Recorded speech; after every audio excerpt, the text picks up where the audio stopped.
Good morning, dear students. Welcome back to your biology class, and I hope you all are reading this chapter carefully. So let's continue our first chapter with the next topic, taxonomical aids. Our planet Earth is filled with numerous living organisms. So, to simplify the study of these organisms, they are classified into convenient categories based on their characteristics. And this process of classification is known as taxonomy. The taxonomical studies require careful identification of the organisms, for which intensive laboratories and field studies are carried out, and the actual specimens of plants and animal species are collected. These studies help in disciplines such as agriculture, forestry, industry, and knowing the biodiversity. Over the years, biologists have developed many methods and techniques that helps in taxonomical studies. These techniques are known as taxonomical aids.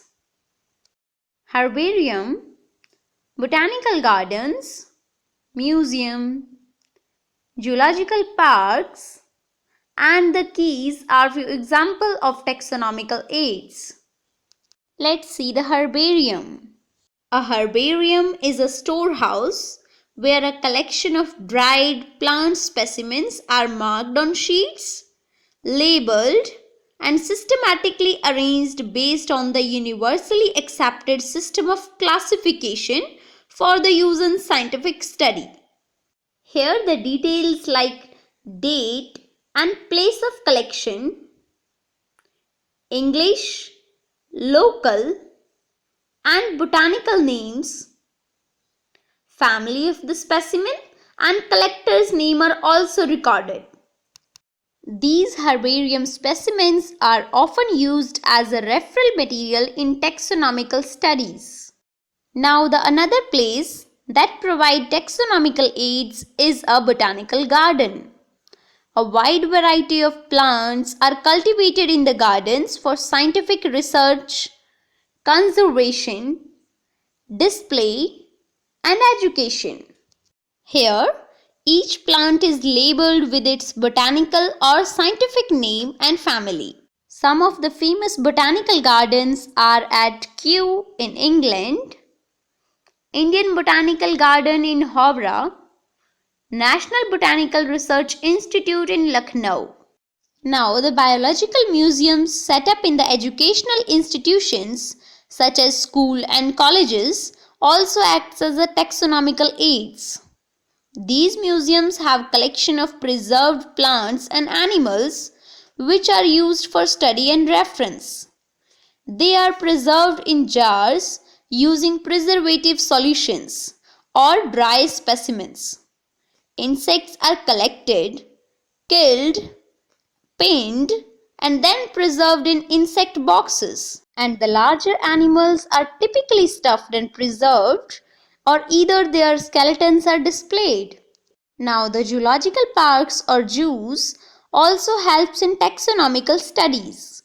These places have wild animals in the protected environment which is similar to their natural habitat under the supervision of human beings.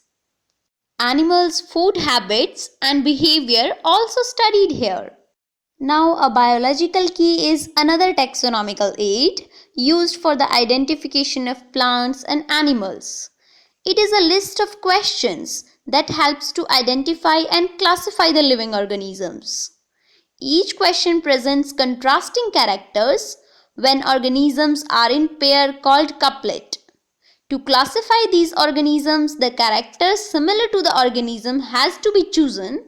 So, in a couplet, one character is accepted and the another one is rejected. So, answering the questions in this analytical manner helps in identifying the organisms. And the separate taxonomic keys are required for each taxonomic categories, such as family, genus, and species for the purpose of identification. Some other taxonomical aids like Flora, Manuals and monographs are also used. Here, a flora is a document that contains information about the plants of a particular country, region, or time, while the manuals provide information that helps in identification of names of plants and animal species found in a specific area. And a monograph is a written account or description of a single taxon. It provides detailed information about a particular species and how it fits in with the overall taxonomy and classification.